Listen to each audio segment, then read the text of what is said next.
Hey guys, welcome back to Stanbony on YouTube. How you doing? Well, today we're going to just do a quick video here, try to help you guys out a little bit. If you notice today, Dead Island has received a new 1.3 gigabyte patch, and I noticed right off the bat, I don't play the game a lot, I may get back into it, but we're finding that the game won't start after it's installed. Okay, you're gonna have, if you have the problem of it crashing to the desktop, there's a simple solution for this, so don't freak out over it, man. I'm gonna show you right now. Alright, so you just bring up your program files, go down to your Steam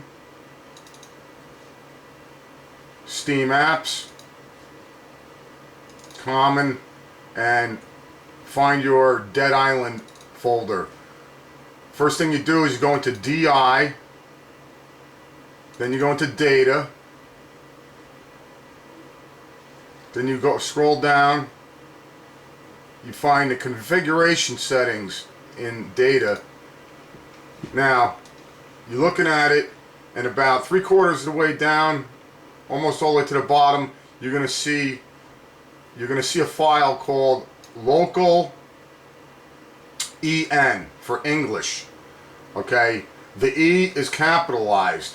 Simply just change it to a lowercase e, close and save. I already did it, so I know it works. Close and save, and then boom,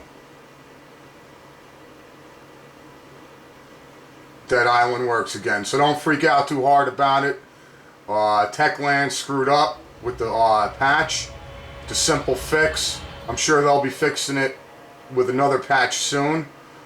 But if you want to get the game running again, that's all you got to do.